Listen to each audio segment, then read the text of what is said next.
নমস্কাৰ আজি এই ভিডিঅ'টোৰ জৰিয়তে আলোচনা কৰিম গৰুৰ পোৱালিখিনিক কেতিয়া পেলুৰ দৰৱ দিয়া হয়। বহুত ফাৰ্মাৰ্ছে এই বিষয়ে সুধি থাকে যে পেলুৰ দৰৱ কেতিয়া দিব লাগে, কেতিয়া দিলে ভাল হয় বা কি পেলুৰ দৰৱ দিব লাগে এই বিষয়ে বহুতে সুধি থাকে। গতিকে আজি এই বিষয়ে আলোচনা কৰিম গৰুৰ পোৱালি এটা কি সময়ত পেলুৰ দৰৱ দিব লাগে।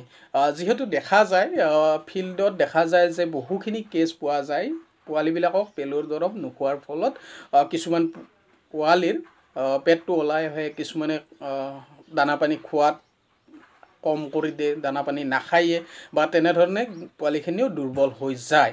আৰু বহুত ফাৰ্মাৰ যিবিলাক কমাৰ্চিয়েল বা ডাঙৰ ফাৰ্মিং কৰি আছে তেওঁলোকৰ ইমানখিনি অসুবিধা নহয়, তেওঁলোকে কিছুমান নিয়ম তেনেধৰণে বনাই লয়, নিয়মাৱলী বনাই লয় বা তেনেকৈ পেলুৰ দৰৱ খুৱাই থাকে। কিন্তু যিবিলাকে ঘৰতে এটা দুটা গাই গৰু পুহিছে, তেওঁলোকৰ গৰুৰ পোৱালি দিছে, সেইবিলাক মানুহৰ ক্ষেত্ৰত বেছিভাগ দেখা যায় যে পেলু সমস্যা বহুখিনি দেখা যায়। পোৱালিটো ভালদৰে গ্ৰোথ নাহে বা পোৱালিটো শুকাই খিনাই যায় বা দানা পানীও ভালদৰে নাখায় বা মাকৰ গাখীৰো ভালদৰে নাখায়। গতিকে যিহেতু বহুতে সুধি থাকে পেলু কেতিয়া খুৱাব লাগে সেই বিষয়ে আজি আলোচনা কৰিম। প্ৰথম কথাটো হ'ল আপোনাৰ গৰুৰ পোৱালিটো যদি সুস্থ সবল হয়, সুস্থ সবল পোৱালি এটা 10ৰ পৰা 15 দিনৰ ভিতৰতে পেলুৰ দৰৱ দিয়াব পাৰে।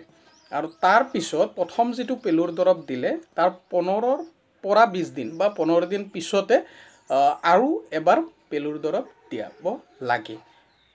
তাৰপিছত আহিলে যিটো প্ৰথম 6 মাহ থাকে, প্ৰথম 6 মাহৰ প্ৰতি মাহে পেলুৰ দৰৱ দিয়াৰ ব্যৱস্থা কৰিব লাগে গৰুৰ পোৱালিটো। এতিয়া চাওক পেলু থাকে বহুত কেইবিধ, বহুতে এই বিষয়ে জানেও। ঘূৰণীয়া কৃমি থাকে, চেপেটা কৃমি থাকে বা ফিটা কৃমি থাকে। এতিয়া প্ৰতিবিধ পেলুৰ কাৰণে সকলোখিনি দৰৱে কাম নকৰে, কিছুমান স্পেচিফিক দৰৱহে সেই পেলুৰ ক্ষেত্ৰত কাম কৰিব।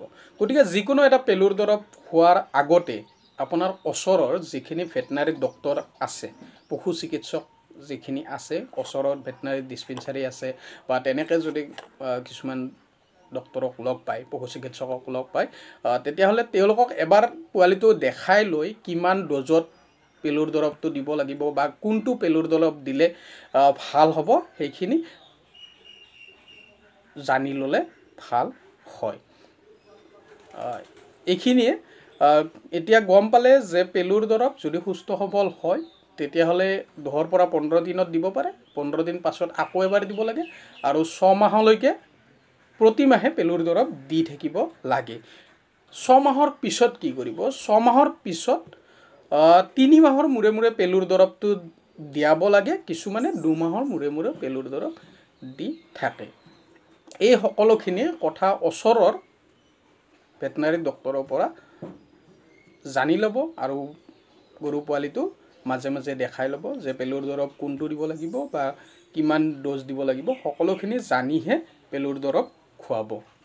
কাৰণ পেলুৰ দৰৱ যদি কমকৈও দিয়ে, ছাপ'জ পোৱালিটোক যদি বেছিকৈ পেলুৰ দৰৱ লগা আছে কিন্তু কমকৈ দিলে তেতিয়াও কামত নাহিব, বা যদি যিমানখিনি লাগে তাতকৈ যদি বেছিকৈও দিয়ে তেতিয়াও কিছু হ'লেও অসুবিধাৰ সৃষ্টি হ'ব পাৰে।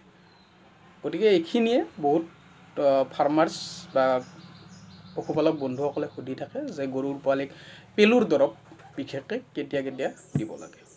এতিয়া গম পালে 6 মাহলৈকে কেনেকৈ দিব লাগে আৰু 6 মাহৰ পিছত পেলুৰ দৰৱখিনি কেনেকৈ